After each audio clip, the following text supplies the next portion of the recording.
take shit. I got no love for the fakeness. If you wanna play tough and wanna hate this, I'll always show up. I don't ever slow up, no I don't take shit. I got no love for the fakeness. If you wanna play tough and wanna hate this, I'll always show up and make a statement. I don't ever slow up, no I don't take shit. I got no love for the fakeness. If you wanna play tough and wanna hate this, I'll always show up and make a statement. Everything I do so instinctive and so passionate. Every word I move so descriptive like an adjective. I got a vendetta against people who patented Good afternoon, everyone. Welcome to NY Yankee Mania, along with Evan and Sean Browning. It's Joe. How's everybody doing? Sorry for the crazy times for today, everyone, but couldn't be helped. That's what happens with the live TV and podcast and all that. The guests are nice enough to come on, but sometimes, things do happen. And but listen, we're here now. We're waiting for Russ Ortiz to come on, and we really appreciate it. And I think the star of the show has just arrived. And if he gives me a thumb up, we'll bring him up. There it is. All right, guys, you're in for a treat here, everyone.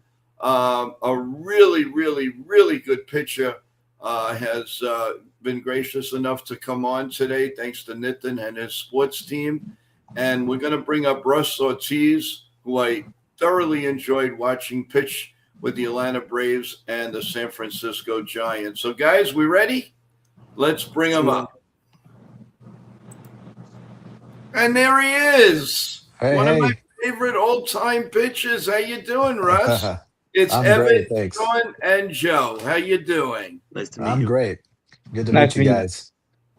Thank you so much for taking a little time for us today. I really appreciate it. First of all, I got to ask you, how's your year going? How's your family? How is everybody doing? The year's been great. I've been able to golf a lot, so that's always nice. I haven't had this kind of run at the beginning of the year in a long time, so it's exciting. But family's great. Everybody's healthy. We have one son left in the house. He's a junior in high school, and then our other two daughters are out of the house, and one's in LA trying to act and trying to get that career started, and our other one's a senior in college, and so we're enjoying this time and in our lives, and looking forward to the next season, which would be empty nesters, and I don't know, what is it, about a year and a half, 2 years from now. Awesome. Well, we wish them all the luck in the world. And, listen, bottom line is we all want the best for our kids. And I'm pretty sure you've done your part, you and your wife, the family. So, good luck to them.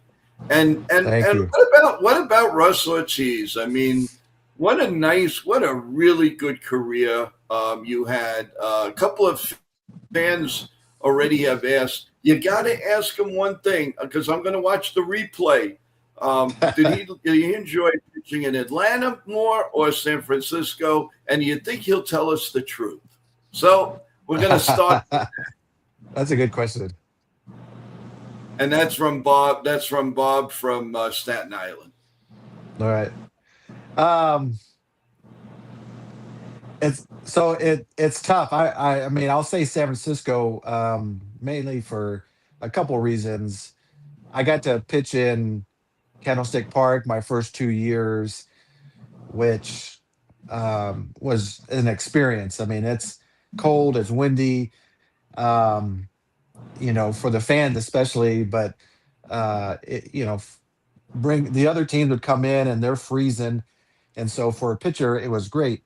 The wind swirls around, and so you kind of never knew what you were going to get. So I really think that helped me, being a pitcher, to understand temperature, wind, fog, and how the hitters react to that and all that stuff. So I think it helped me, and it was cool to be the last team to play there.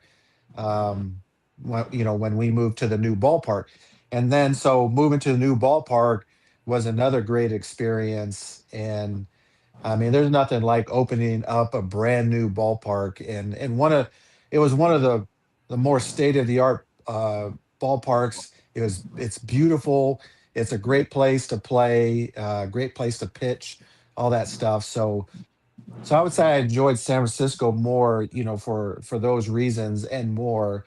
Um, Although, in Atlanta, it's just an experience, um, great experience, knowing the rich history of Atlanta pitchers, especially to be able to be pitching on the same mound as some of those greats. So, but I had my first 7, 8 years. I got to be a part of two tremendous organizations, Yeah. um, with San Francisco and Atlanta. Um, so yeah, it's a hard. It's really close, but I give San Francisco the edge always.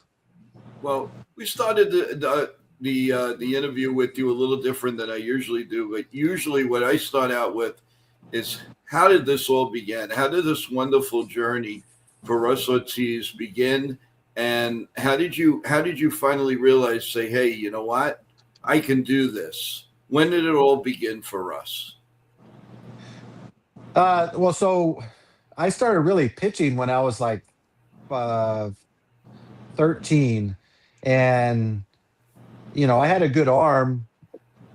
I kind of knew that, but once I started pitching, I started to see success pretty quickly and realized that this was a lot of fun. So I enjoyed it. Fast forward to high school. Um, I had one of the better arms, and ended up having a great pitching coach in high school. And so not only was I doing well, but it was fun. It was a blast. I love pitching. I love being able to manipulate the ball and strike guys out or just get them out and just win for our team.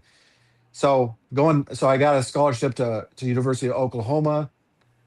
We had a great pitching coach there, and it took 2.5 years for me to really get to the point to where I felt like, man, I could really pitch beyond college. And that was a lot of it is just a lot of failure, learning from that, having success, and trying to do everything I can to repeat that, learning from our pitching coach, all those guys, all that stuff.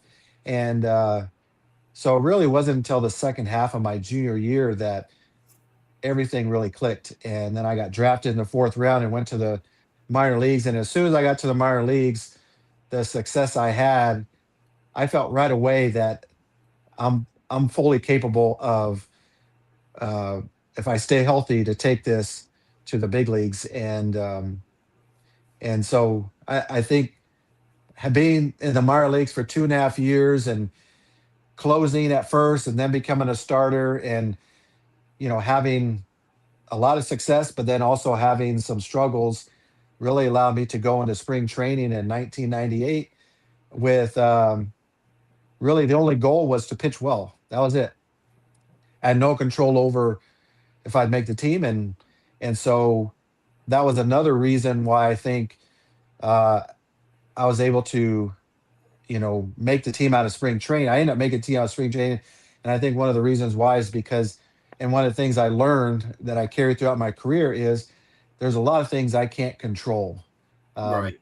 I heard that in high school. I heard that in college. I probably went in one ear and out the other most of the time, just because just being younger. Um, like, I think all of us, that happens for all of us, but I think that's when I was really paying attention and realized, like, man, there's a lot of things I can't control. I'm letting my emotions get to me. And so I went into spring training 98 with no expectations. I just wanted just to pitch well, and wherever they put me is wherever they put me, and I'll be happy with that. And I made the team out of spring training, and then never looked back from there. Yeah. Guys, you have start off questions, Evan or Sean? Oh Go yeah, for yeah, sure. I have one for you, Russ. First of all, welcome to the show. Thank you for Thank you. coming on. It's always cool speaking to a former player, getting their perspective. So thank you for that. So it looks like right here, as it says, you were a 2002 World Series member with the Giants, and you were also an Mhm. All-Star with the Braves, or sorry, with the Giants in 2003. So, With the like, I Braves, just yeah. wanted to ask, like, what type of level did it take for you to pitch in like those big moments? Like, did it cause you any extra stress? Did you have to change anything in your style, or like, kind of what did you do to adjust to that? So I've kind of always been someone that um, would throw really good pitches, but they would just miss and just miss and just miss. And then so I learned, in high school and in college, um, to make big pitches when I needed to. And I've always tried to pitch, so especially as a starter, to throw less pitches per game, so it helped me stay in the game longer and help give relief to the bullpen. But um, at some point in time, I was the type of pitcher that I was, and and so I did the best I could with that, and which still was able to throw a lot of innings and help the ball clubs win a lot of games. But Yes. I think because I put myself in those positions, I learned how to make the big pitch when I needed to. So when I got to those situations in the big leagues, especially the World Series and especially in the All Star game and things like that, that it came down to just really preparation. So I learned how to prepare really well so that I can go into any game without any stress, any anxiousness, any nervousness.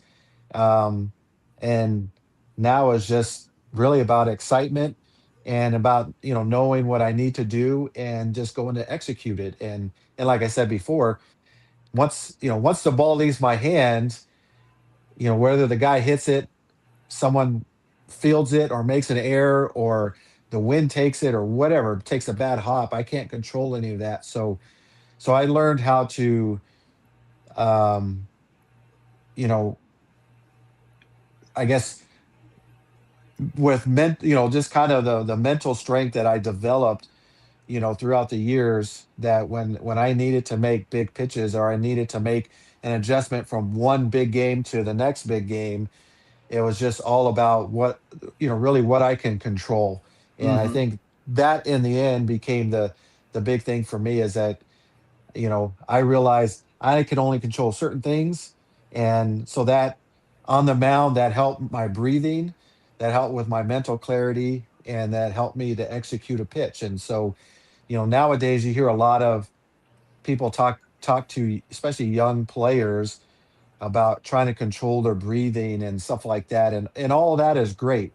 Um, but I really think that it starts with preparation, starts with knowing what you can and cannot control, and then understanding who you are as a pitcher. And then, like, when you get all those things, I think when you're on the mound, you don't get you don't get yourself too high, stress levels, and that you kind of keep yourself, very even keel. And that's kind of, I always prided myself on, not getting too high or too low, just being able to stay right here, um, and execute when I need to execute, and not worry about the results, so to speak. Because as soon as I started worrying about, I don't want to make a mistake, or I have to get this guy out, or I can't walk this guy.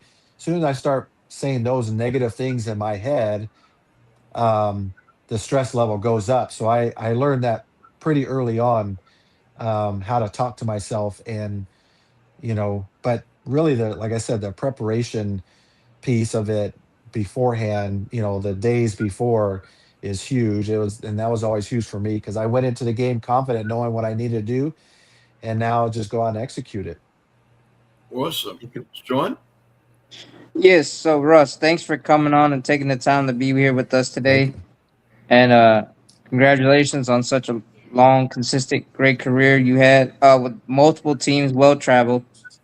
But Thank you. my question would be, what was it like playing with guys like Barry Bonds and Jeff Kent?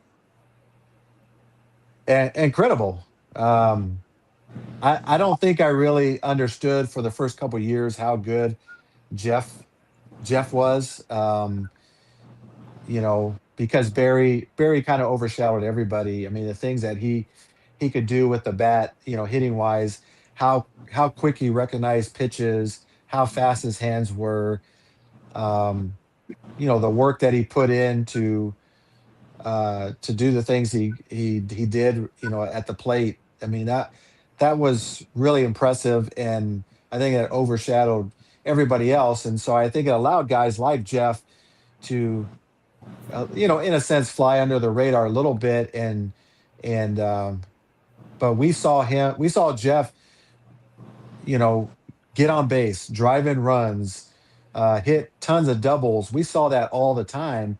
And so, we kind of expected it. But like I said, the name Barry Bonds kind of overshadowed him, and he was able to take advantage of that, and he had a great career. And so I'm super excited for Jeff that he got elected into the Hall of Fame. I think he should have been elected, during the first 10-year period by the writers, but I'm glad that he has opportunity to get in. I think he deserves it. And um he was a great player, and all the years I got to play with him, he was very solid offensively and defensively, and it was fun to watch. But Barry, as far as hitting wise, I've never seen anybody like him.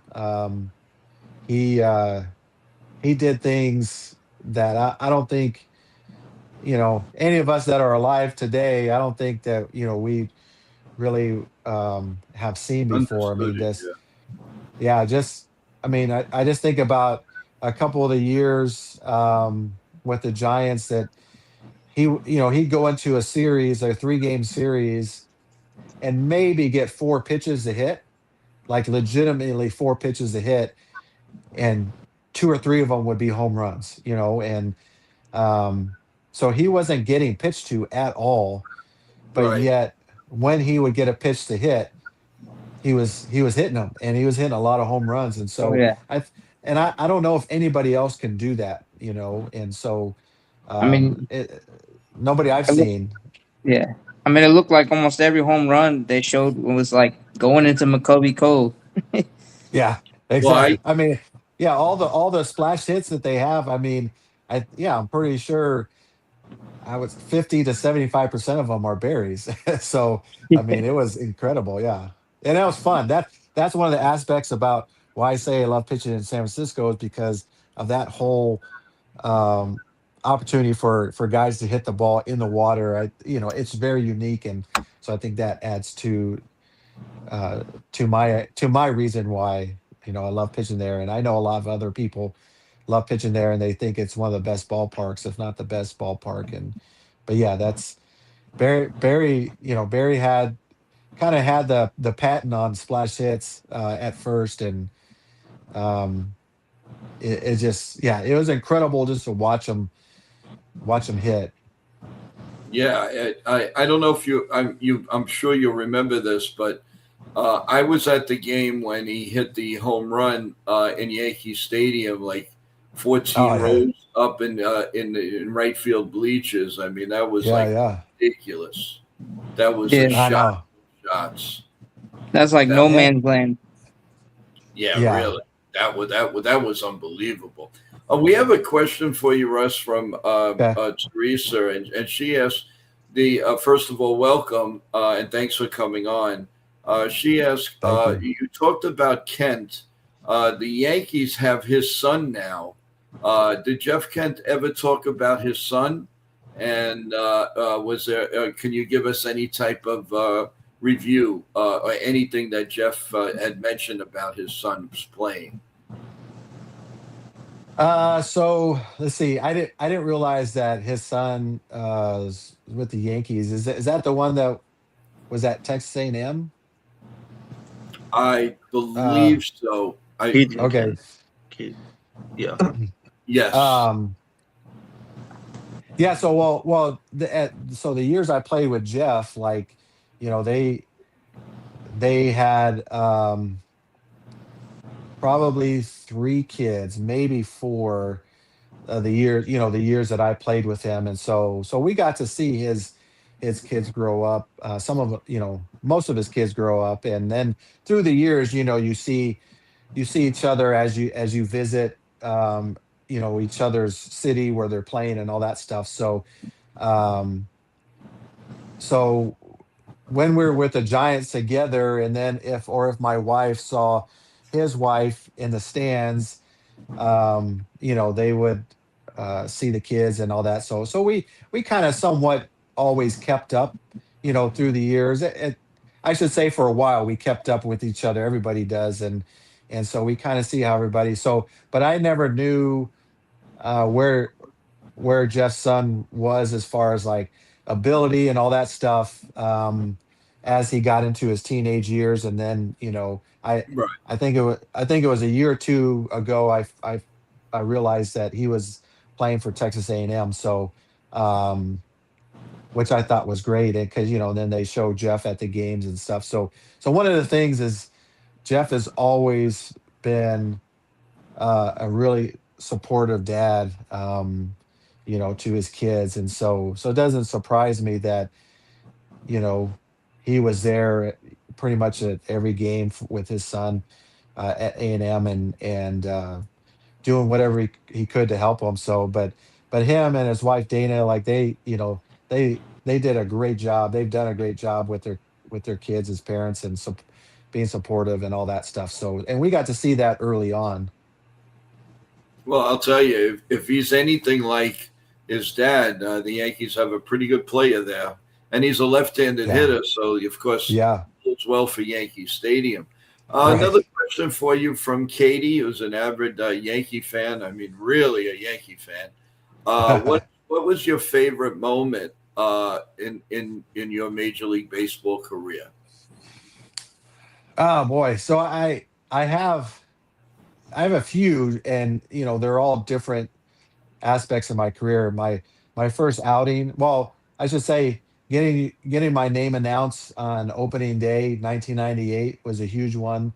Um, my first outing, the third game of the series, um, being able to face. I was pitching in the Astrodome against the Astros, and so that one, my first win, um, as as a major leaguer, and it was during a start actually on my brother's birthday, so that was always really special.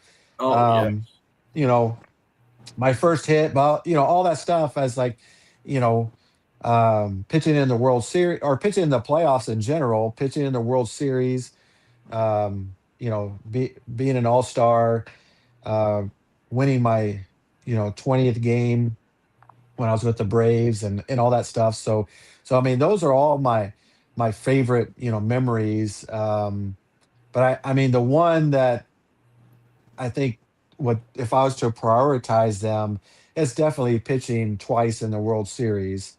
I don't, there's nothing like that. And I pitched game two, Yeah. did terrible.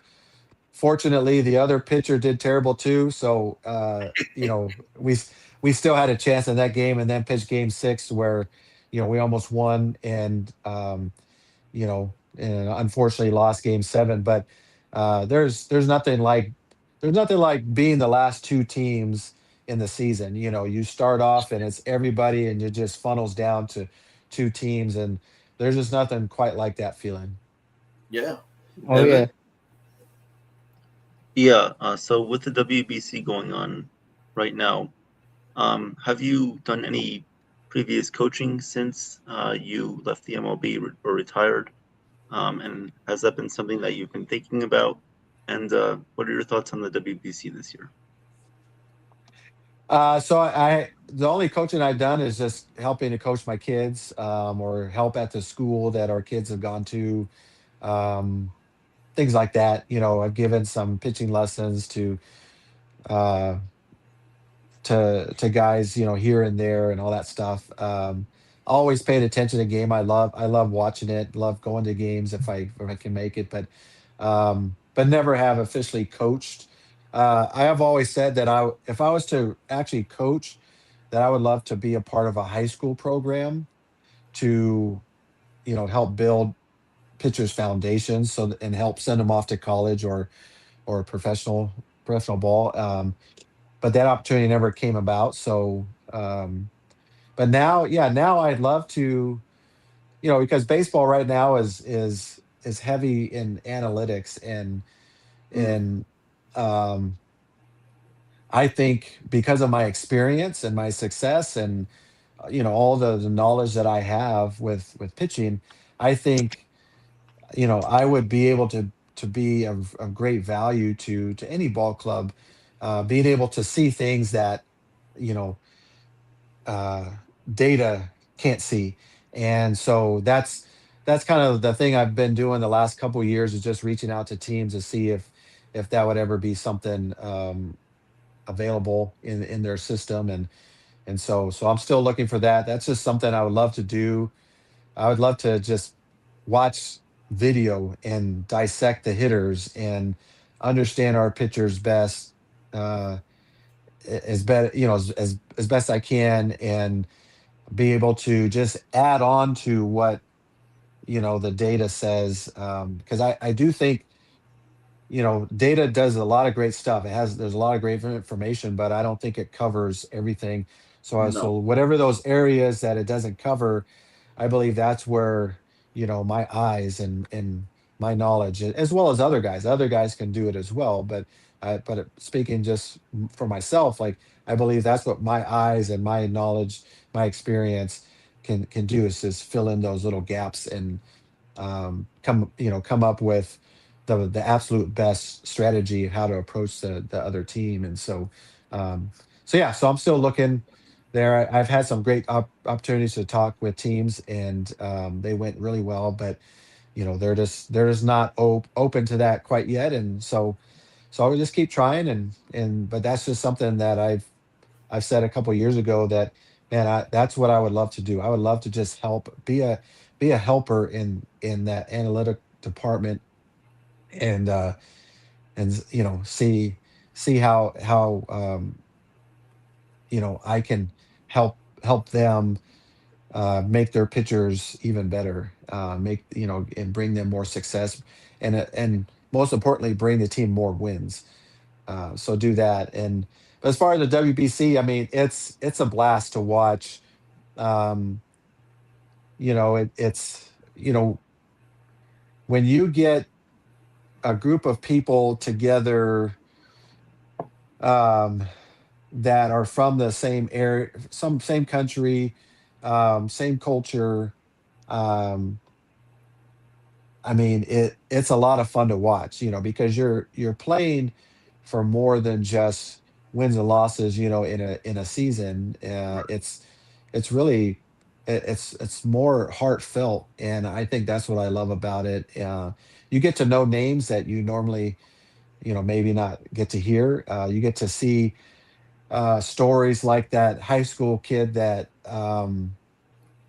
pitched against the U.S. Right? That was against the U.S. Yes. The And I guy think he from faced Great Britain, I believe, or Or Brazil. no, Brazil, from Brazil. Brazil. Brazil, Yeah, right? Yeah. yeah. So the guy from Brazil who's in high school. I mean, what a great opportunity for him, and what a great thing for him to be able to be a part of. And so it's just stuff like that. Like, that's why I love it. I think the WBC started at towards at the end of my career, and I think I only had really maybe 1 year that I might have had an opportunity to play, not with the U.S. team, but I was hoping I get to play with the Mexico team, and it just didn't work out. But I think that was 2009. It would have been the only time that I actually had an opportunity, because 2008 I was out because I had Tommy John surgery, um, and the the years before that I was still trying to figure out stuff from a rib injury that I had in oh 05, oh 06. But anyway, so yeah, so 2009 I was fully healthy. It was the first time that I might have had an opportunity, and so I was hoping to be able to play for Mexico, but it just didn't work out. But um, I think it's a great thing. The only thing that's tough is just that guys have to get get really ready a lot Yeah. earlier than they're used to. And so for me as a pitcher, I'm just like, I just want them to be healthy. And so I know that they do a great job of trying to make sure of that. But I mean, it, it's just a great time to be able to watch.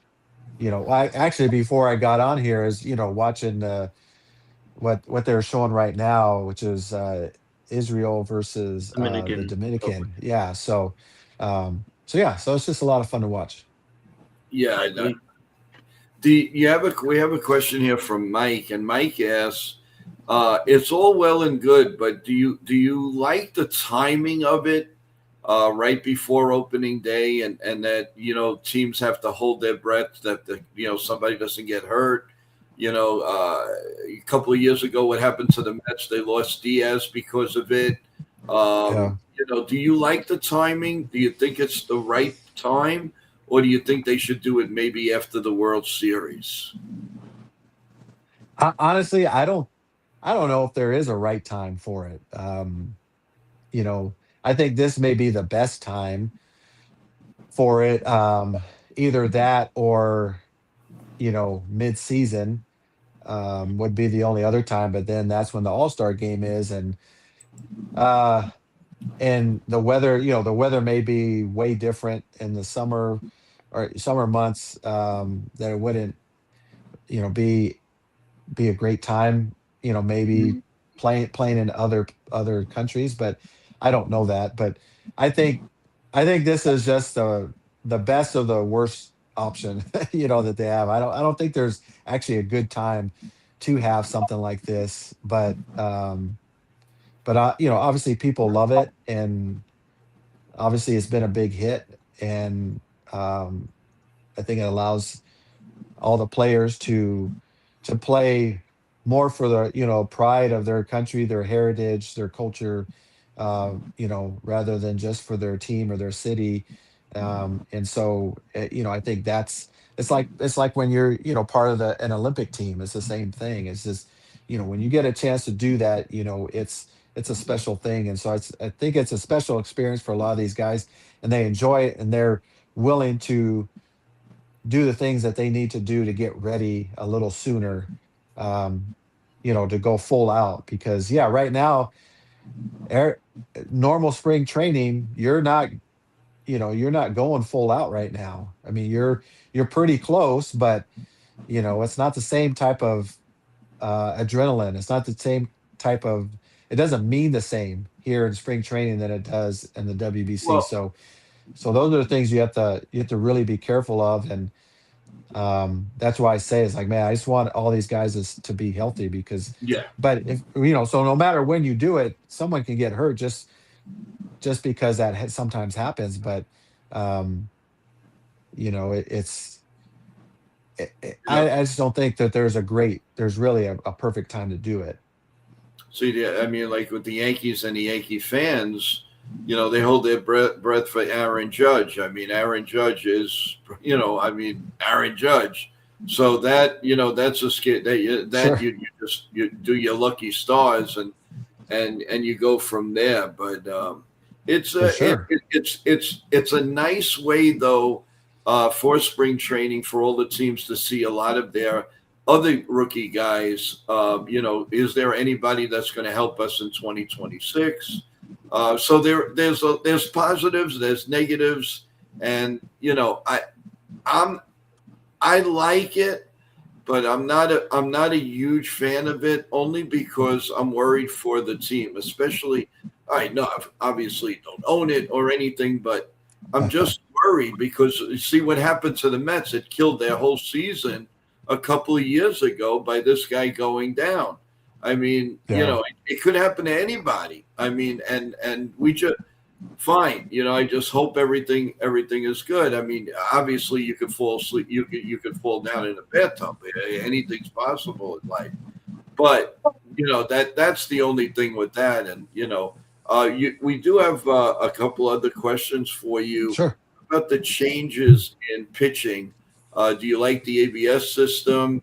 Do you like the time now that they put on pitching to throw the ball faster. Give us your observations on that, and how do you feel about all of that? Okay, so well, I'll say this first. I haven't liked the um kind of the talk back and forth about you know old school versus new school, and so like um because there's a lot of people that love everything about today's game. And if someone, like, let's just say the years that I pitched, late 90s or early 2000s, Mm-hmm. um that when I pitch, it's different, mentality's different, um kind of how you go about things is different, your perspective's different, all that. Um so the thing I haven't liked is, like, if I was to say something, then someone be like, oh well, you know the times of are a changing, and you just got to use, you have they, like, I would have to change my way of thinking, because for some reason, I guess a lot of people think the way things are done and how it's said and how it's explained, how it's gone about, is actually the correct way, and before wasn't the correct way. And so um so I always say, all those guys that are going into the Hall of Fame right now, and for the last many years, those are the guys that I pitched against. So, um, and so when people say we don't know if so and so would actually do that well in today's area, like, in today's era, I'm like, what are you talking about? So that's kind of the perspective I come from, is like, today's pitchers have incredible stuff, um, and they throw, probably on average, throw harder, which is fine or Oh yeah. whatever. But I would say they're not at all smarter than pitchers before. And I think, because of the way that some of us had to do it, is just by scouting ourselves, learning how to dissect hitters and situations and all that stuff. Um, I think I think we knew more about pitching and strategy and stuff like that, Mhm. than today's. And I only say that because of the conversations that I have with current players, in college, major leagues, minor leagues, all that stuff. So Oh I yeah. don't say that. I don't say this because I just think that. I say this because of having many, many conversations with current players, and what they know and what they don't know. Um, so that's part of it. But I mean, but today's pitchers, they're exciting. They're exciting to watch, and they just they go a different way. They go about it a different way of getting outs and getting wins for the teams. And um, because when I first started out, the first thing I heard when I was about being a starter is, you you work and you plan and you prepare, that when you start the game, you finish the game. That was it. That was our goal. If I'm That's going to right. start this game, my goal is to finish this game. And now that's not the goal anymore. So it's different. So there's a lot of different things like that, when kind of compare, just, we'll just say pitchers and my during my career, and then pitchers today. It's just stuff like that are just different. Is that bad? Well, no, they're just adjusting to the time. The teams don't need them to throw the whole game, right? Right. So That's what you got so a if the big bullpen for. yeah, so if the teams don't need you to throw the whole game, then that's not a goal. So their goal may be to pitch 5 incredible innings, maybe 6 incredible innings, and that's it. And so that's their goal. That's what they're prepping for. And so, but that's just not how we did it. We did it. You start the game, you finish the game, and and we didn't want to come out. If we're doing well, we don't want to come out. And so I'm not saying that their mentality is wrong. It's just they just adapted to how it is today, Yeah, they and have to. that's just what it is. And so, Yeah. but but I I don't care to hear, when people say, this generation is the best it's ever been. It's just like, how are you comparing that? Are you Yeah, I mean, you can't. so you can't, right. And Definitely. so then just talking about the ABS thing, I was like, I if I think I'm correct in saying that the ABS system is not a perfect system, and the umpires that have always been there, you know, we'll just say in the last 5 6 years, them calling balls and strikes in their strike zone is uh, barely any different than what people see at the ABS. So this spring They have, training, yeah, but go there ahead. have been a lot of changes. I mean, the ABS has really changed a lot of the. There've been a lot of wrong calls. Now I'm not going against the umpires, but just the few games, some of the games I've been seeing, a lot of Right, but times ABS changing it. yeah. So, but my point is when they're changed, I saw one that was ridiculous, and that was a mistake by the umpire, which hopefully he said that was my bad. Like, Right. why he called it a ball, I don't know. But Yeah. but if you notice all the challenges, I mean, they're like .1 of an inch. They're Yep. like a half an inch, Yeah. maybe an inch, less than 2 inches. So I mean, this is about 2 inches right here. And so that's why I'm like, I always thought like, you know, fans, players, relax.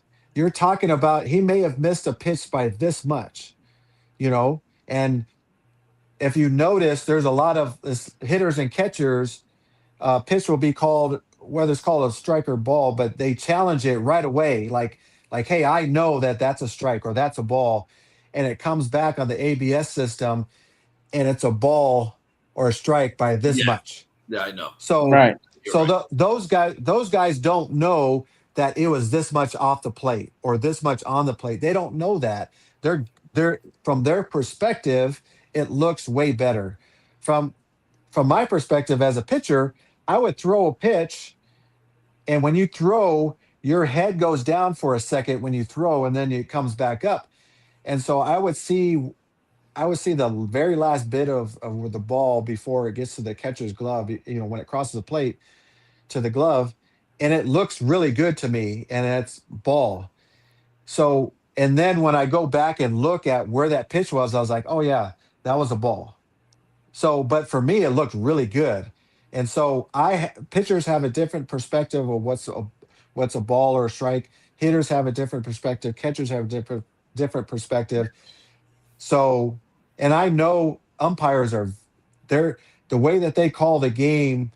Um, Most of them, almost all of them, it's really impressive how well they do. And when they don't do a good job, I mean, you're talking about just an inch, maybe an inch off. And but to the fans, to the players, it looks, to the manager on the side, you have a side perspective, and the height or whatever looks good or it doesn't look good. um Everybody has a different perspective, and so the ABS is showing, I think this is what I'm taking from it, that it's showing that the umpires are a lot better than people think they are. And then it shows that the hitters and the catchers, especially, have really good eyes, that they know the strike zone as well too. So you're probably going to see more challenges to go for the players than anything, but you're not going to, I don't think you're going to see where these huge mistakes by umpires or huge mistakes by players. A player may say like, that's not a strike, and then the player loses a challenge and it's just barely off, like he was barely wrong. So I think that's what you're going to see. I think you're going to see from both sides, like, man, you know these guys, both umpires and players, are off. If they're off, they're just off by just like an inch. And when the ball's traveling 95 plus miles an hour, or spinning like crazy and moving, you know, 15 inches to the side, at a fast rate. I mean, I think what it's just showing is that everybody has a good feel for it, and um, and I think you kind of just tip your cap to everybody, just like, hey, you're you're doing a good job of knowing where the strike zone is, and if you're wrong, it's by just a bit, and I think you're going to see some calls by the umpires that are bad, that are turned around, and then you're going to see some calls by the ABA. players that think it's a strike or ball, and they're going to be off by 4 inches.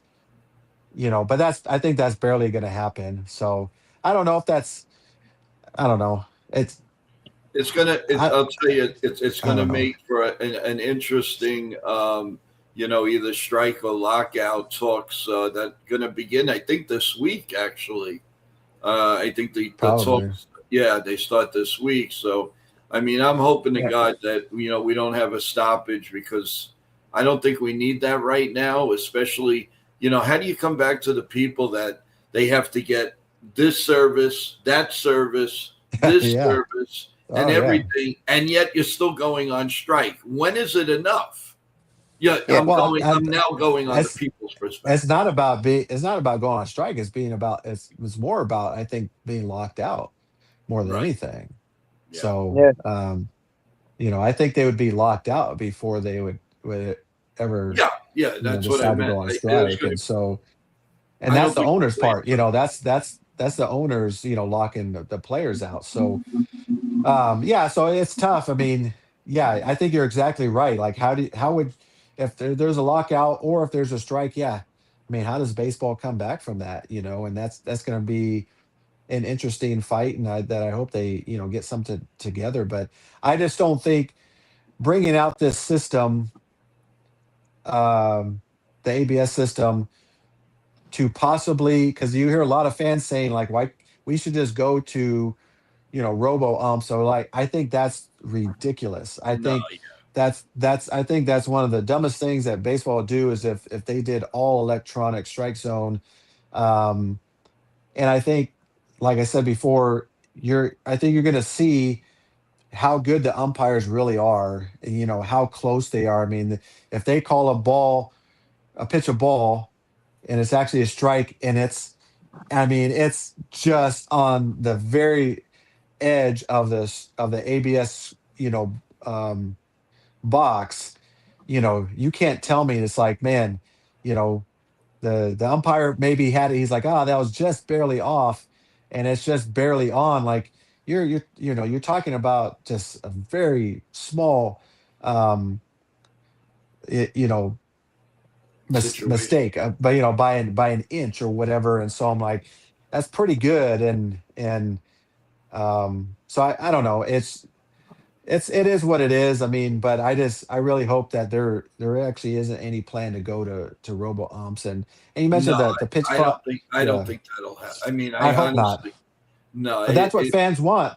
That's what a lot of fans want. And MLB is going to do what the fans want, because they want them at the ballpark. They want more fans to watch. And so if there's enough fans screaming for that, that may be on their radar. Who knows? But Yeah. Yeah. I I hope just not. So, and then you mentioned the pitch clock. Like, I don't mind it. I kind of wish that they gave extra 5 seconds. Um, I think 20 seconds is really fast. And there are just certain situations during the games where it's just like, man, you know, this takes a big pitch. This pitch could mean the difference between a win or a loss. And so I think, you give an extra 5 seconds. I think that would help, in those situations. And it's just one of those things where, again, fans didn't like how long the games took, which I never thought it was long. It just depends on what kind of fan you are. But I love the game. I You love a love it. pitcher's It doesn't I love matter. a pitcher's duel. I love a pitcher's duel. I love a 1-0 ball game. Well, weird. that may take longer than other games sometimes, just because of situations. You know, bringing in a lefty to face a lefty, and then having another guy come in and face one hitter. So yeah, I get that some of those things can seem to drag on, but I think it's just the way that you look at it. And so, but Yeah, but you they know, don't take in consideration all the sponsorships too. That takes a that yeah, especially when you're on a major network or the World Series. There's just, oh my God, you want to get this over? Let's do this, and it's like, we got to wait. You got to yeah, wait. You got to wait. And well, it just gets to the point that enough for it. I miss the days of like when you were pitching, a little bit before that. It was just a fan, let's do this. Let's, strike one, strike two, whatever. yeah, But now it's everything is just drawn out, and it just and much more expensive, and crazy, I'll tell you, if thank God for some of these podcasts that come on, and we're one of them now, that we do broadcasting, play-by-play games of Yankees and maybe game of the week or something like that. We yeah, simulcast, and there are people that just will not pay the Amazons of the world, or in other words, yeah, we've had people say, I don't buy things from Amazon too much, but I now they're forcing me that I have to pay the $20 fee just to watch the Yankee game or watch my favorite team. That's yeah. not fair. That's not, Well, and yeah, it's like, you Well, know what? You guys are doing it, even though we're not seeing it, we're hearing it. You make it fun. We're going to do that because it's still free. And, right. in a way, exactly. I might have to say thank you.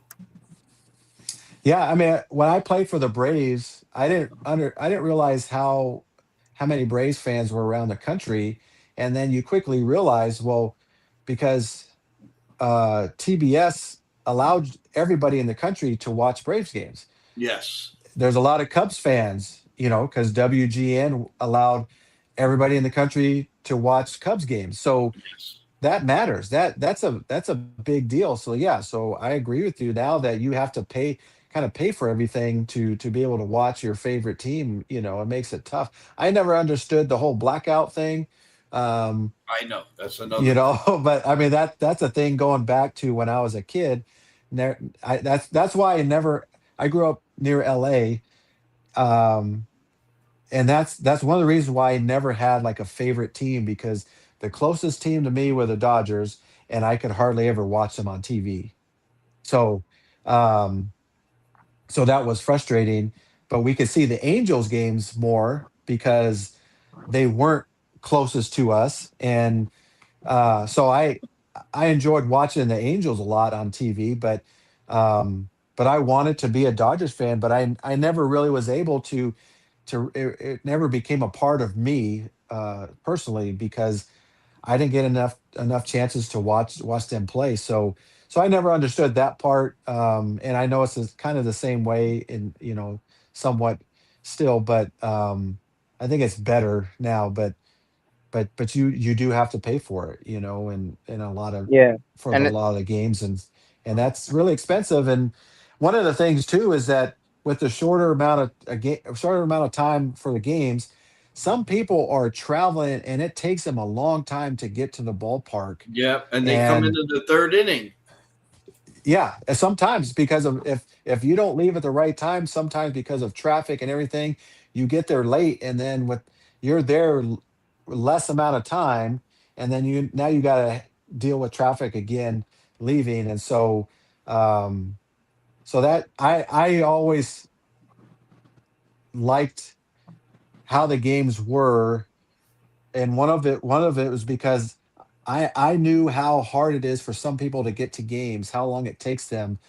And so for them to be able to get to the game stadium early, do all their stuff, get to their seat, be able to watch, all of the pregame stuff, national anthem, hearing the lineups, and then watching from pitch one, and then being able to enjoy their time. Like I always appreciated that. Now, I mean, it's that I feel for some of the fans because it's more expensive.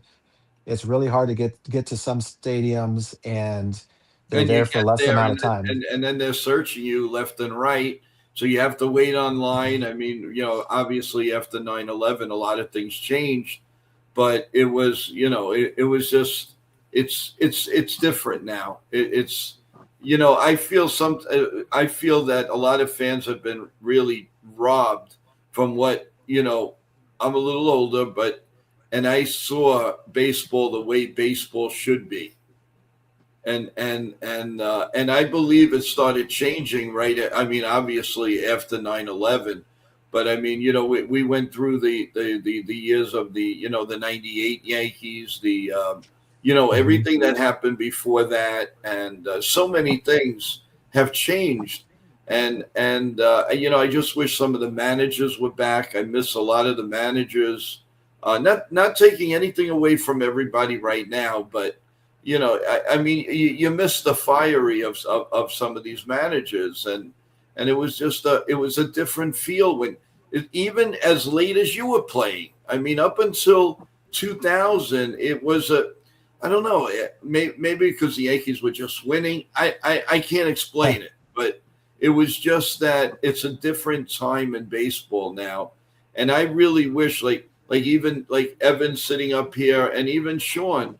Um, I wish they would have gotten to see, people like a Don Mattingly, Mhm. Yeah. people like that, a Ricky Henderson.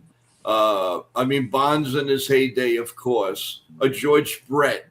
Yeah. These guys were just Nolan amazing. Ryan. Nolan Yeah. Ryan, Well, and then Roger wasn't Clemens. normal. Clemens, Yeah. Just they're not firepower. normal pitches. And I got to tell you, I really, and I'm not saying this because you're in front of me. I really enjoyed watching you pitch. You were a damn good pitcher. You won 113 games. You're way over 500. You were a guy I always wanted the Yankees to pick up. I said one of these It days this guy's going to it be a almost Yankee. happened. It I know. almost happened. I remember Yeah. here. I was covering them a lot around that time, and I I was think if they would have done 3 years instead of 2 years, then I would have signed on a heartbeat. Yeah, because I was a really. free agent. Yeah, I was a free You heard it agent, and here I'm like, first, guys. It yeah, was the I one had year a, difference. yeah, Oh, But you I, really, I I had a good resume, and so I was just like, man, they're offering other guys 2 years that didn't have the resume I did. So I'm just like, man, if they can just throw one more year in there to show like we, we really want to have you here, then yeah, I would have been there in a heartbeat. And so but that just didn't happen. And you did know, you ever meet um, Mr. Steinbrenner? I did not. No, no. But But from what I understand, Brian Cashman did really like me. He Yes. did. He did. Like how I pitched, my demeanor. My mental strength and fortitude and work ethic and all that stuff. And so yeah, but you know it was hard to just do 2 years after when becoming a free agent, and coming off of the seasons that I had, and collectively, it was hard to do that just from a business standpoint, and so but I mean, just to think about the opportunity to potentially pitch there. So I was like, man, that was really special.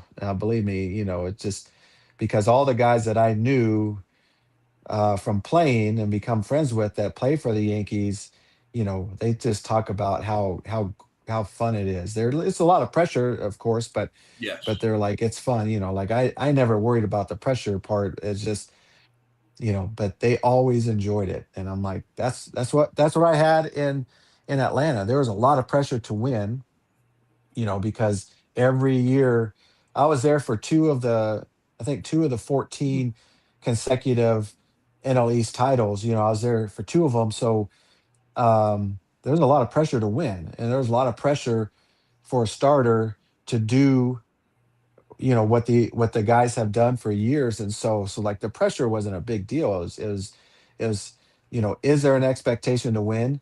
And you know what kind of, do you have the excitement in the ballpark? And I'm like, yeah, that's New York Yankees to a T. So that would have been great. But so it was close. It was, it was close, but just didn't happen, One obviously. year. That's all it One took to year. bring you here. Yeah.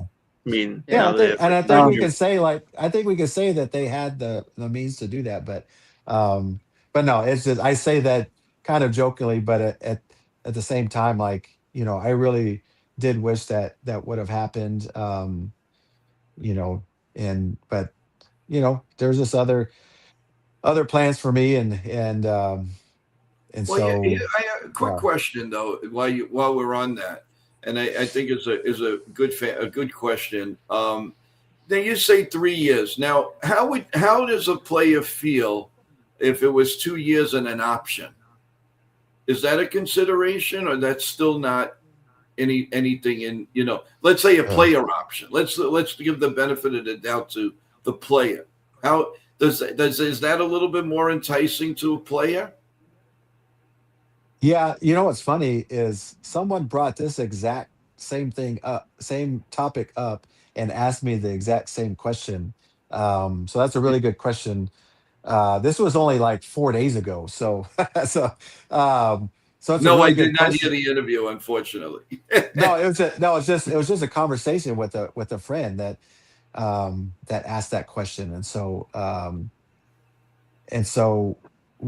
my thinking is that yes, that would have helped. However, because this I was in my I was in my prime, so Right. to speak, and I was this was my first free agent, first time in free agency, that I probably still would have said no.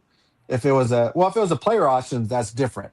But that would have been a yes. But if it was a team option, probably would have been a no, just for that specific time, just because it was my first year of free agency. And so Right, and you so just deserve the it was right to just go and get your best deal, and I can't blame you for yeah. that. And I was just looking for, we're just looking for a commitment of 3 years from an organization. I hadn't missed a start. I hadn't missed a day up until that point. And so, like, that was very reliable. And unfortunately, the first year that I signed, I get some thing in my rib, and it ends up being a stress fracture in my rib Yes, somehow. I I have remember no that. idea.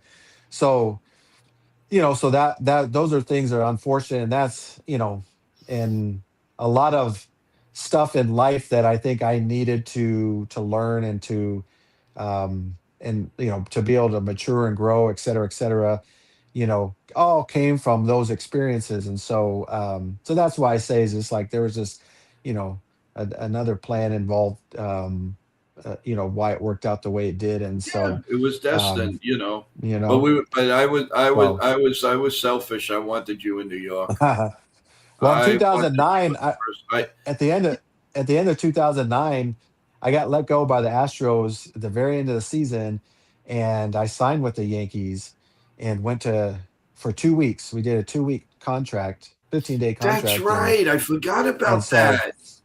yeah, so they said they wanted me to make, I think, 3 starts, and then they'll make their decision. And so my first start, I threw 7 innings, no runs. My second start, I threw 7 innings, no runs in AAA, and it was kind of like, uh, I don't know what else you need to see. I mean, so they said, well, just throw one more start, and I think I threw, like, I don't know, 5 and a third and 4 runs or something like that. Um, but I was like, after my first 2 starts, I'm like, this is how I throw. I mean, this is what you're gonna get, and I don't even know what else you need to see. And so they ended up saying they weren't gonna bring me up, and so I asked for my release, and and then went on my way. But yeah, so that was another time where I was like, man, Now I have the remember that. opportunity. So Yes, yeah, and I was and I pitched excited really because well. right, and I remember that, and it was like, all right, they finally got him, and then and it happens, and again, you have a right to that's the freedom that you have in baseball. You can do what you want when when it's your time to do it.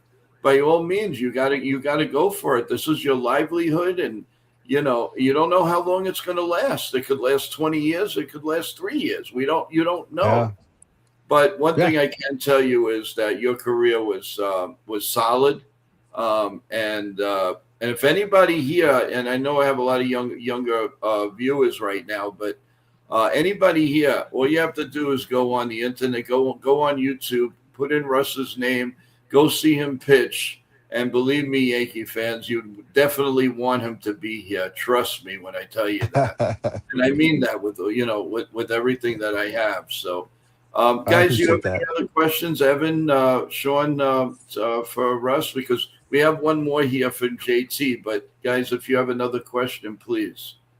Yeah. I just go ahead, Sean, and then I actually have a thought, but go ahead, Sean. Yeah. Yeah. No. So I was gonna ask. With some of these changes here, and there's been an uptick of Now, is he on mute? Tommy He might be John. on mute. Oh, hold on.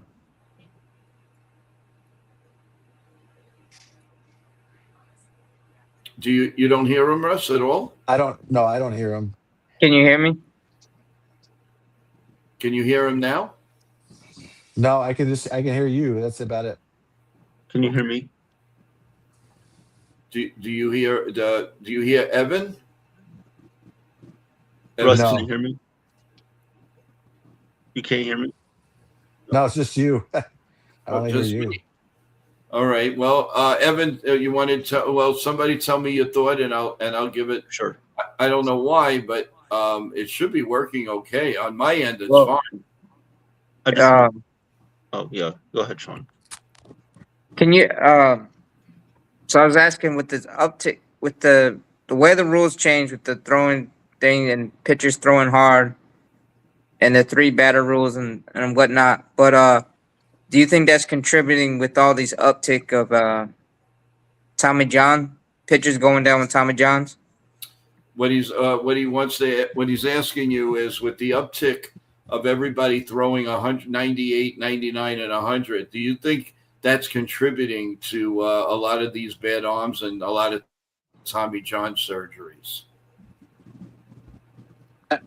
So from my, my non-medical expert opinion, like I would say yes, because I think they're starting this training so early, and a lot of kids aren't obviously fully developed yet, but um, you know, I don't know if there's one right answer, but it when you see the uptick in velocity from teenagers all the way through professionals, and you also see the increase in surgeries, I think you have to say that there's a direct correlation to that, no doubt. But you know that's just my opinion, and I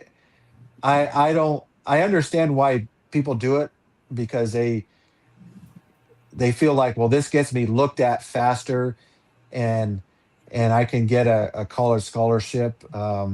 So I think what the answer ought to be is that colleges don't key so much on velocity, but help that high schools help to build pitchers, so that they just increase as time goes on, and then get to the college, and then the universities or the colleges help them do the same thing. Um, but that's just not what's going on. So I wish the colleges and professional ranks would not key on that so much, because it has filtered down to a young age to where, I mean, I hear parents talk about how hard their 8-year-old kid throws. Who cares? Like, really, who cares how hard your 8-year-old throws? Can your kid throw strikes? Hey, that's it. They can throw strikes, great. When they're 10, 12, who cares how hard they throw?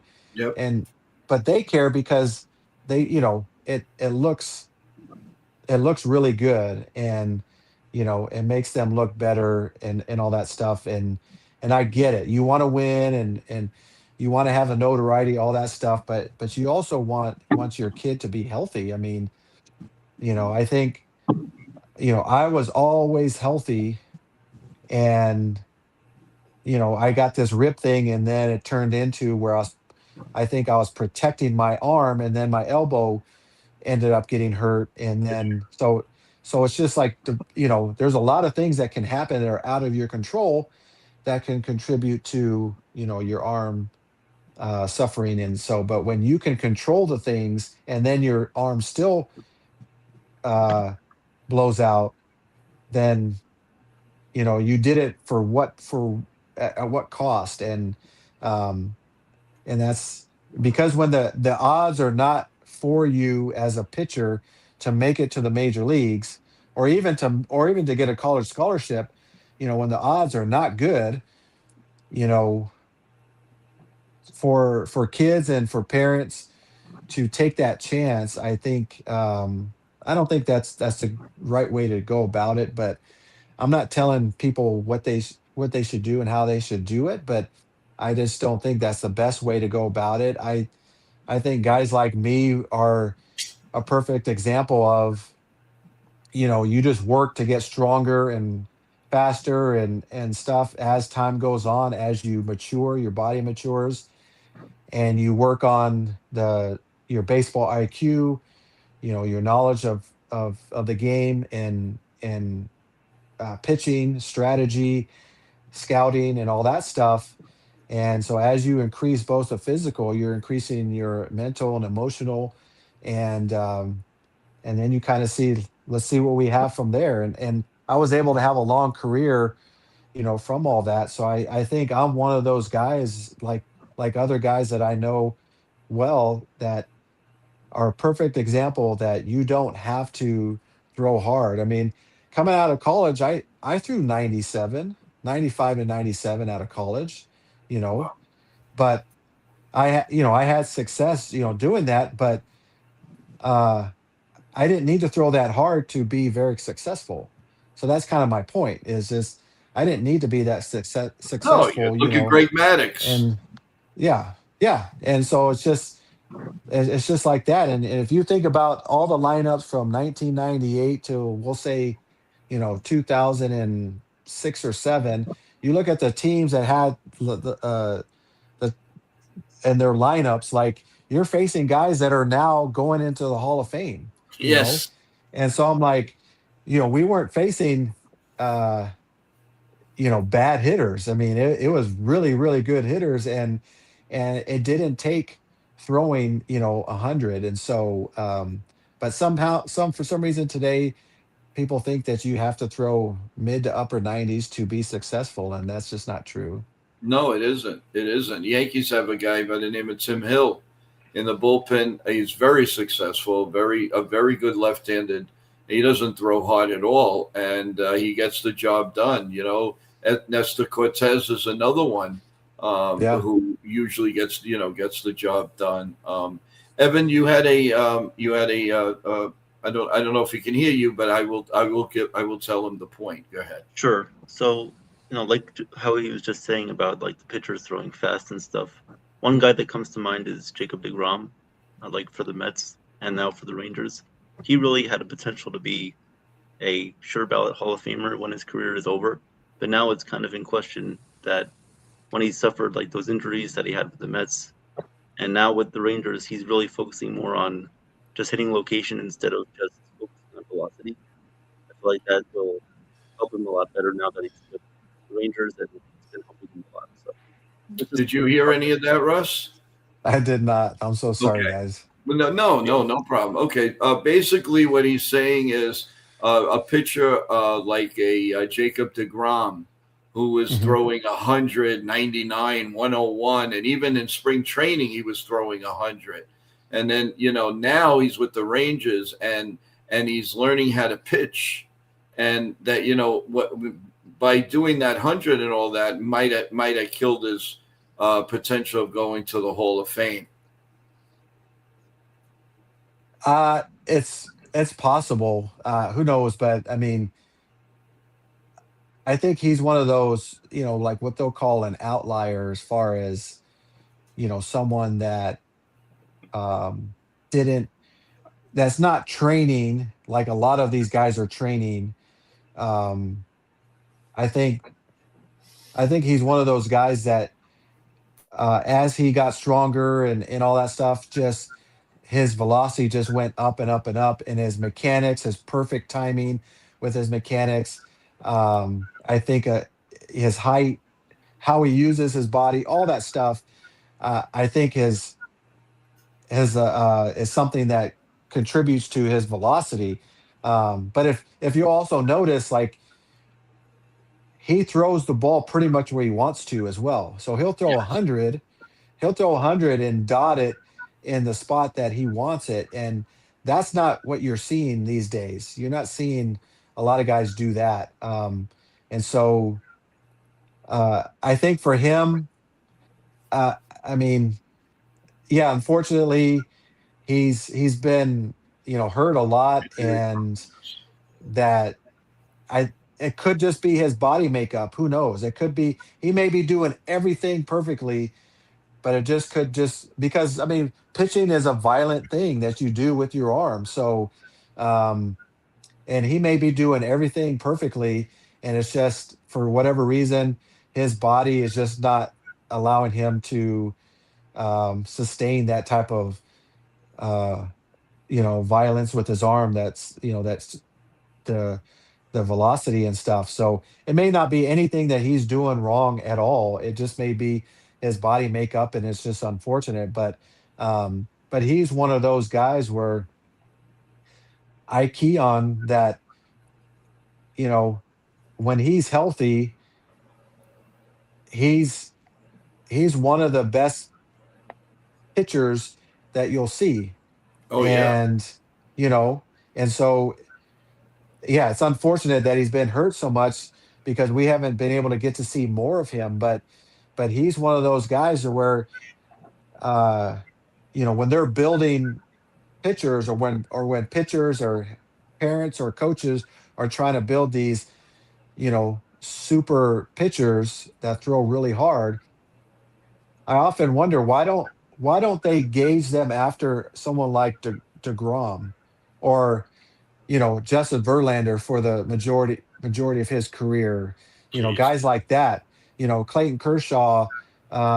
I mean, even Paul Skeens and Tarek Skubal. I mean, those guys, they throw the ball pretty much where they want to. They execute pitches, um, but they're not teaching them that. They're not trying to get them to be like that, to be able to pitch like them. And you know, Paul Skeens and Tarek Skubal, if they stay healthy for many more years, they're going to be in the Hall of Fame. And Well, so, it's but sort of like if Garrett they, Cole. yeah, You yeah, know, Garrett Cole the same way. Yeah, and Yeah, where the Yankees are banking on him coming back, even 90% will be. I mean, they won 94 games last year, and adding him in there and having a decent closer, that not blowing, not having a 10 ERA. I think the Yankees are just going to be much better off, and it's going to be an interesting year in baseball. It really is. But yeah, yeah. I mean, even with the Dodgers, I mean, they have so many guys that have been hurt, right? Right. In the Dodger But they come Dodger back at the right organization. time. Yeah, they seem to come back at the right time and make it work. And I mean, for an organization, how you develop pitchers in the minor leagues really makes a difference. And I saw that with Atlanta, with the Braves, how they developed their minor league players tremendously Yes, they do. well. And Yes. so when guys came up to help the big league club, they were impactful. They weren't liabilities, Mhm. and I think that's one of the things um, teams just really have to always stay on top of is your development in your minor league system, so that you know that when guys come up, they're ready physically, mentally, and emotionally. They're ready to pitch in the big leagues, and there's some teams that do a great job with that, and there's some teams that don't. And so teams like the Dodgers with so many injuries, they just may do a really good job with that. And so um, because you have to have guys that can fill in, are very capable of filling in for a time until you get your starters back. And so that the Yankees has always been one of those teams that have guys that come up, or young guys that make the team, that can be very impactful right away. And so that you just got to keep doing that. You got to keep doing that. And it's on the players too to make sure that they keep themselves as healthy as possible, whatever they can control. Well, Russ, you've given us such a history lesson, and I hope I've totally enjoyed it. I hope you have, Oh, this was great. and I really really hope that you come back and see us during the season. We would love to have you. We'll dissect your two former clubs. We'll talk Yankees and all of that, and we can't thank you enough for coming on and spending some time and talking about our best sport, which is baseball. And congratulations on a wonderful career. And you made a lot of the games very, very, very, very happy to watch. And we thank you for that. We really do. Oh, well, I appreciate you guys. It's great to meet you. Sorry I couldn't hear the two of you, at the end there, but this was a blast. I mean, I love talking about baseball. Yeah, and we could I you love could it. see So that, and we would yeah, we would love to have you come back anytime. You are welcome, and we thank Nitin and the sports team for arranging this, and you got to come back and see us here on NY Yankee Mania. We'd love to have yeah, you again. that'd be great. Yeah. Yeah, I It appreciate was, it. it was an Go- honor and a privilege to Uh, have you on. Sean said it was an honor and a privilege to have you on. Oh, And thank you. thank Thank you you, very Sean. much. Same thing with Evan, and Thank you, Evan. sorry that happened with that, but at least you heard me, and I was able to Exactly. tell you Yeah. everything. And the fans say thank you so much, and we will see you soon. And hope everything works out great with your kids, and you have a wonderful, good year. And we'll talk soon. All right. I appreciate it. Take care. Thank you. You have a great, great day. Thank you so much for coming on. Uh, That was Russ Ortiz, everyone. What a great schooling on baseball in general, and everything that went on in those days and now, and the difference between now and then. Very insightful. Sorry that the guys he couldn't hear at the end there, but I did my best. Whatever question they wanted to, and I know that possibly. If Evan has a couple more minutes before we end, you guys patiently want to talk a little bit about some football notes. Now's the time. Sean and Evan, if you want to talk about what developed today, a lot of moves, a lot of free agents, whatever, go ahead. Well, first of all, I'd like to say the Yankees lineup now that it's out. Oh It yeah, go ahead. came out about Go 30 ahead. minutes ago, so we can do that now. All right. So we have Trent Grisham hitting at leadoff, playing center field. Batting second, playing first base is Ben Rice. Batting third, playing right field is Cody Bellinger. Batting fourth and DHing is Giancarlo Stanton. Batting fifth and playing third base is Ryan McMahon. Batting sixth, playing left field is Randall Grichuk. Yeah. Batting seventh, Batting seventh, playing second base is Oswaldo Cabrera. Ooh. Batting eighth, playing shortstop is Paul DeYoung. And batting ninth, playing catcher is Peyton Henry. Nice. Not a bad Woo! lineup. And who's pitching? I'm sorry, I didn't. Max Fried. Max Fried is pitching. Oh, Max Fried. Oh, Mad I man. remember that guy. You know, he was pretty good. You know, he wasn't bad. Yeah, not bad. Oh, man, Nah. that's some good lineup. Good lineup. It's Mad Max. And we will have the game right here, simulcasting from Yankees The Ugly Truth. And Evan, obviously, if you can, that would be great to have you come on. I know you're busy. I know there's schooling, but if there's any leeway, just hop on. We'd love, the fans would love to have you. All right. Yeah. So, guys, before we go, if you guys want to talk a couple of minutes about football, please do. Yeah, we can do that. Sure. Go ahead. All right. So yeah, obviously a lot of football news today. NFL free agency is going on. The Dallas Cowboys made a couple of moves. They have traded for Rashawn Gary, the defensive tackle from the Packers.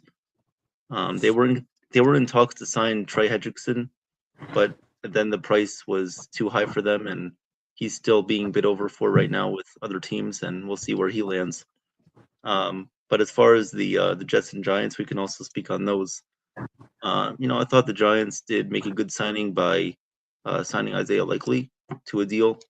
They needed a guy that can open up the middle of the field, be a weapon for Dart at quarterback, and someone who can block and be reliable too in the running game. I thought they got better in that aspect. They still need to add another linebacker. I know they just signed Trey Edmond. What's his name?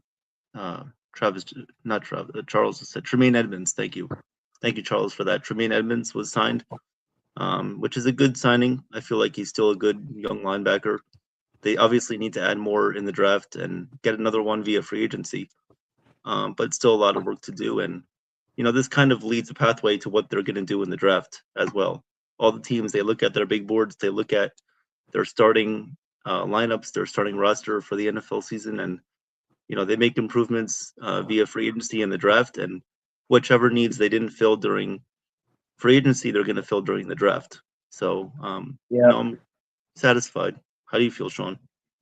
Well, I feel good, and the tortured Jets fans, we got some good news on the defensive front. The shocker of the thing was we traded for Minka Fitzpatrick from the Miami Dolphins, which are in a fire sale.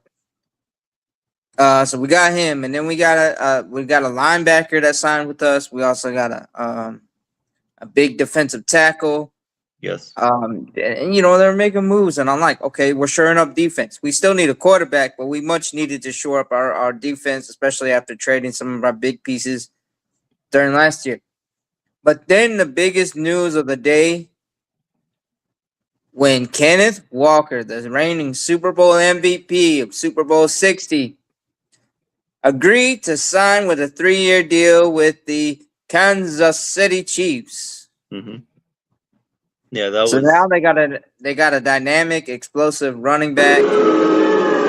Kenneth Walker III is now in Chiefs Kingdom. So,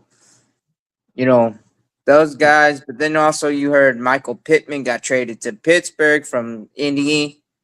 Alec Pierce was signed by the Colts. Yeah, and then what's his name? One of the quarterbacks just signed with the Malik Willis signed with the Dolphins. Yeah, he signed with the Dolphins. But the Dolphins released or announced that they're going to release Tua Tagovailoa, the embattled, ever injured quarterback. But and he's gonna, wherever he ends up, that's gonna be interesting. But can he stay healthy? Yes, and how much? We're actually getting breaking news right now too, that the New Orleans Saints have agreed with. They signed what's his name? The running back from. God damn, what is? Sorry, guys. I just saw it before. I forgot. They signed a running back, I believe. Oh yeah, and then Nick Folk signed with the Falcons. Jets need a new field goal kicker. Yeah. Oh yeah. Thank you, Jason. That's who it was. Travis Etienne signed with the Saints there. Okay, Former no, Jags that's running good for him. Travis Etienne is a good running back. Yeah. Mike But Evans signed with the 49ers, which was mhm. Jamel Dean. I don't know where he signed. Yeah, I mean, but it was like a whole lot of like, yeah, this thing, the trades are happening, the free agent signings. I mean, and then Trent McDuffie yesterday, he got a real bag from the Rams. Oh, and the Rams signed Justin Watson or Jalen Watson from Yes.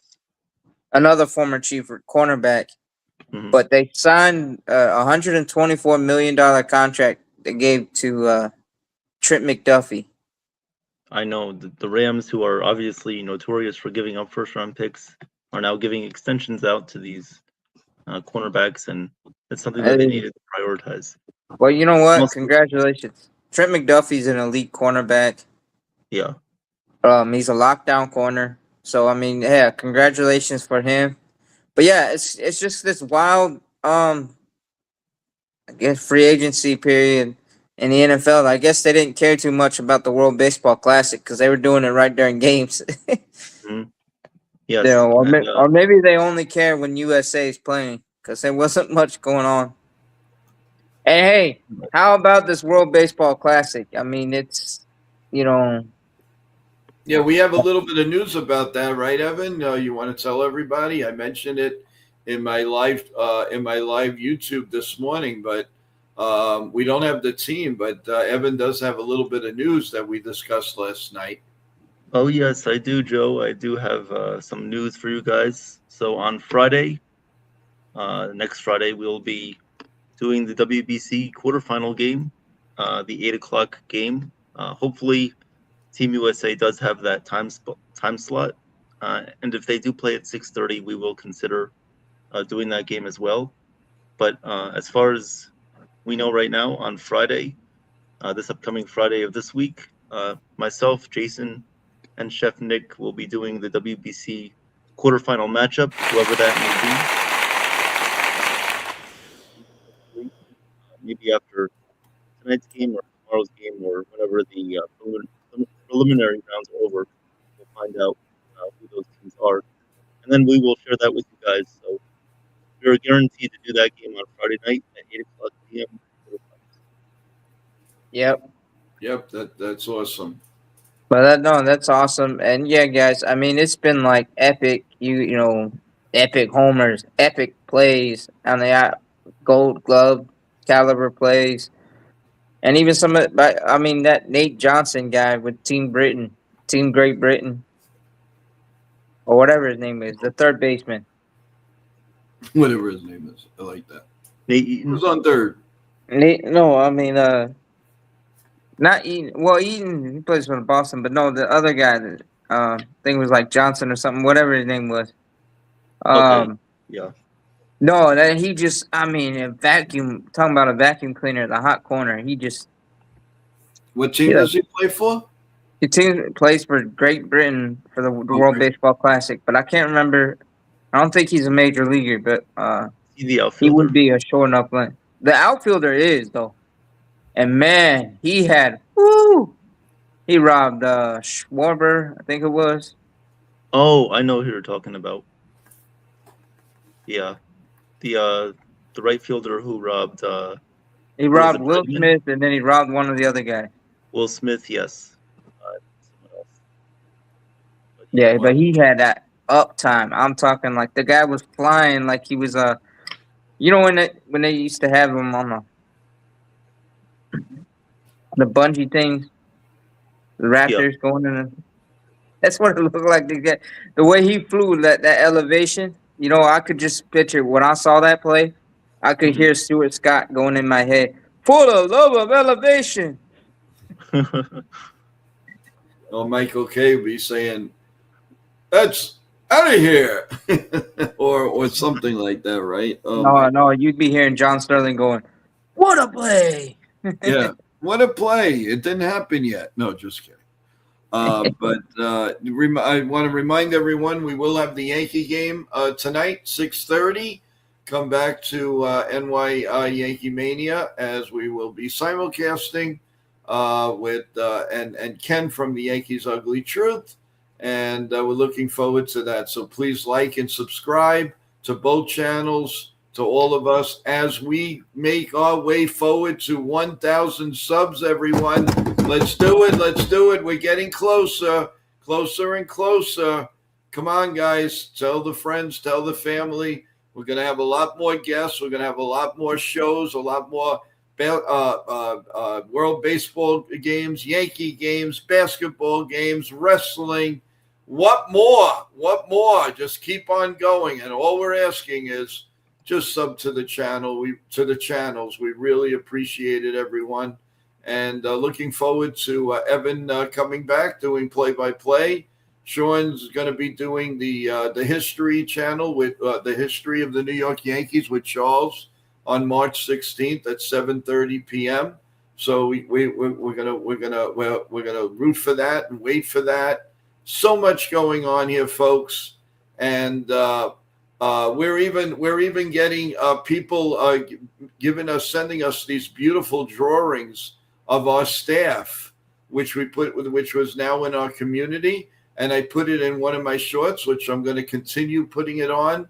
That's my way of saying thank you to you fans for what you're doing and helping us out, everyone. We really appreciate it. So, guys, some final thoughts before we end this really nice stream. And we thank Russ Ortiz for coming on.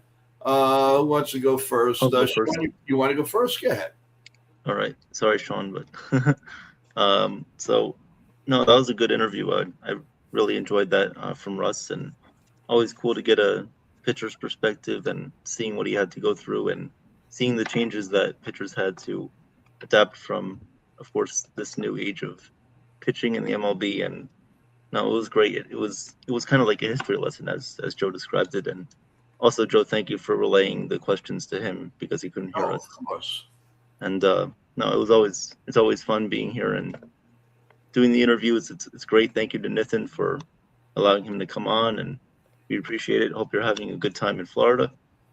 I'm looking forward to the game tonight as well, guys. So please come on and listen to Ken, and maybe I can come and make an appearance too. So that would be fun. Just thank everybody for being here. Thank you guys for the news updates. A lot to look forward to on the channel. So please like and subscribe, and we appreciate all the support. Thanks, Evan. And final words from Sean Browning. Take it away. Yeah. Well, no. First of all, yeah, Jason, you're right. The Jets did get the Mario Davis, another defensive big fella on the D line. So in the linebacker deal. So I'm glad we got a linebacker, OT, and a defensive back, and it's good moves. But yeah, no, I'm glad for the Yankees tonight. World Baseball Classic. Let's go, Team USA. And no, Russ, it was an honor and a privilege having an interview with you. And it's a blessing. Nathan, thank you for setting us up with all these great interviews. Shout out to all the women out there. Yesterday was National Women's Day. Yeah. Well, and thanks, Joe, for when we had the little technical difficulties, you were relaying the stuff No for us. problem. And yeah, no, guys, let's go Yankees. Let's root them on. We get to see Randall Grichuk in pinstripes, baby. That's right. Or in spring training blues. 5 But less hey, home runs to worry about. Yankee 5 less home runs. We have the Yankee killer now. Yeah, we got the Yankee killer, but hey, he's also a Red Sox killer. Oh, Yep. We like that. I like that. What we used to do in the olden days, which was great. And he kills the Blue Jays. When he played against the Blue Jays, he was killing them too. Yeah, you got that right. So tonight, guys, we are going to get ready in a couple of hours. We will be back at 6:30 Eastern for the play-by-play with Ken, and I'll be doing updates. And you never know who might come up and say hello and all of that. So that's going to happen, and we will let you know tomorrow. What time tomorrow Coffee Bagels will be on, because we do have the interview that didn't go on today with Miss Guerrero. So a lot of things are happening. We will let you know what time. We were probably going to come on about 11:30 tomorrow morning, folks. So, but we'll keep you posted. Sorry for the change in times, but if you know they're eligible to come on a certain time, and you know because of all the different things that we do, we can't stay on 5 hours. It's just physically impossible. So we want to give you the best. And of course, if you're not here, you can always watch the videotape, of course, like 15 minutes, not even 15 minutes after the broadcast. So we got you covered, everyone. So don't worry about the time. But, you know, obviously it's great if you could come while we're live. So, guys, thanks so much for taking time out of your busy schedules. Same thing with everybody in the chat. We appreciate it. Thank you for all the updates with football, baseball, and all. But come back later on as we'll have a really good Yankee Pirate game, and we'll talk to you later. So God bless you all. God bless America. Let's go Yankees. Stay healthy, everyone. Have a great dinner, and then come for dessert as you'll hear your New York Yankees. Take care, everyone. Have a great day. Thanks, guys. Thank you very much.